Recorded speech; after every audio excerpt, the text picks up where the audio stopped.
Karen Neeley, thank you so much for having this conversation with us today.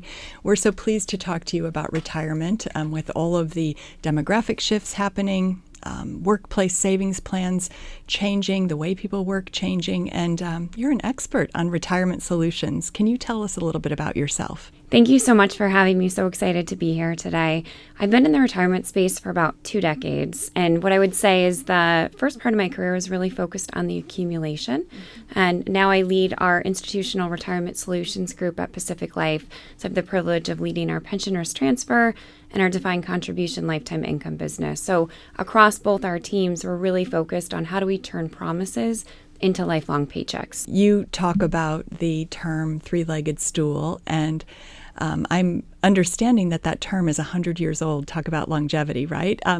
Does it still apply today? Does it work for Gen X, which is, getting close to turning 65? Does it work for younger generations? Is it a kind of a fundamental that we can make new? So the metaphor still applies. So as we think about what that three-legged stool represents, Social Security, pension savings, personal savings, the metaphor, I think, still makes sense to a lot of individuals. People understand the concept of a paycheck for life, which is a pension with Social Security, which is a pension under a traditional defined benefit structure. But what I would say is there's maybe a leg and a half. Like, we're really starting to see the fractions. And as you mentioned, Gen Xers, that's the first generation that's really retiring without the benefit of a pension. So 4 decades ago, 4 out of 10 individuals had access to a pension. That number is now cut almost by quarter, where 11-12% of individuals have access to a pension. So there's still a small group who has that, but I think the understanding of we need all 3 parts of these stools working together historically, which has gotten to retirement security, retirement stability. And now what I'm most excited about is how do we find ways to really boost up that third leg of the stool in personal savings? How do we find ways to create that pension-like income within a defined contribution plan? Well, and you use the term paycheck for life or pensionizing your 401k balance. Talk a little bit more, like, what will it take? Is it education that's part of it? Is there a policy nudge that's needed? What do those ideas look like? I'd love to hear more about that. Yeah, absolutely. It's all of the above. So it's policy, it's plan design, it's behavioral economics, and finally, and maybe as important as policy, it's education. And ironically, those are the 4 things that really drove us to that right amount of savings, to the accumulation. How do we continue to do that? Like, we know the playbook, quite honestly, as the industry. We know the playbook. So I feel like there is a significant amount that's already been done on the policy side. We want to continue to see that and move that forward. That then enables some things that are, I would say, basics within plan design that will help open that up. Then, as we've continued to learn over the past 40 years, since really the advent of ERISA, on the economics piece of this, on the behavioral piece of this, we need to replicate that within decumulation. And then certainly education is such a core piece of this. If we do all 3 of those things, policy, plan design, behavioral economics, and we don't teach people about this, it's complex. People aren't graduating college understanding what they have. I call up my 31-year-old stepson and nag him to make sure he's maxing out his 401k. There's not a roadmap as it relates to education. So I feel like it's all 4 of those different dimensions combined. Mm-hmm. I think the statistic is that most people will outlive their savings by 10 years. And that last 10 years is very, stark to think about. After you've run out of your money, what do you do? And do you talk to audiences about what that last 10 years without any savings left looks like? A person retiring in 2045 will live 4 years longer than a person retiring today. So as we think about that, retirements are also lasting longer. So that 10-year stat, I truly believe, is going to get worse. Now, what does that get worse mean? First, I think just from a overall societal, do the right thing, we are going to have a population of retirees who do not have enough money to live off of. Now, there's societal implications of that with Social Security. We already know that By 2033, there's going to be a 20%, a more than 20% decline in Social Security without any sort of intervention. That's going to continue.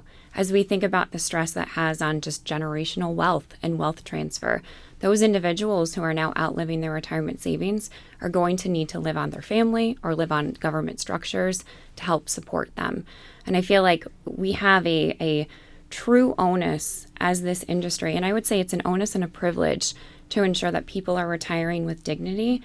We've got the structures to do it. We've got the solutions and the ability, and we see this need. We see this critically growing need, and we've got to do something to address it.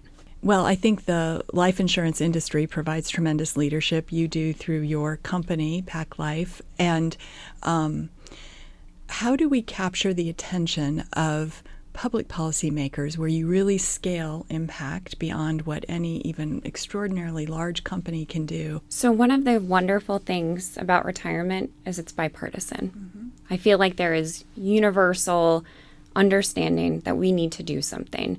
And I feel like the stats can be sobering, and just the education around this need, the number of individuals who are retiring each day, the size of the retiree population is going to grow by 50% by 2050. So as we talk about some of the draconian stats and how those continue to grow, I don't think it goes back to education. I don't think that there's widespread understanding and awareness. And Congress has already done so much to help support the retirement industry as we think through really the last 40 years and 4 decades. On the decumulation side, certainly Secure and Secure 2.0 have provided additional support. We've seen that through the Department of Labor. We're continuing to see the momentum grow, but we've got to make it a priority in terms of how do we continue to actually take steps. So as we think about access, as a first step, how do we ensure every individual has access to a decumulation solution? How do we make that part of all plan design? So how do policy and plan design come together? Are there opportunities to help lift that education? Are there opportunities as we think through the QDIA and we saw what that did in the Pension Protection Act and what that did for target date funds and default investment vehicles, and really putting people in that right structure? How do we do that same thing on the decumulation side? So I think going back to your question, the first step is really the education, the awareness, having everyone understand the size of what we're talking through, the need of what we're talking through. And I would say in the conversations that we're having, it's resonating. It's a bipartisan issue. We just need to do more. 93% of participants want guaranteed income, and 87% of employers feel responsible to help provide it. So how do you break the sound barrier and find people who see a pathway to build in those incentives and create an environment that focuses on the decumulation side of the savings experience? So I think one of the biggest things that we can do is continue, and we're already doing this, to be a united front. So as we think about insurers and asset managers and employers and participants, we're saying the same message. You had the stats perfectly in terms of the employee interest and the employer interest in doing what they think is the right thing. And it's a complicated system. I think that's where continuing to try to break down what are some of those easy first steps and next steps. And I think we saw a lot of that momentum come through in Secure. Secure didn't come overnight, as we all know.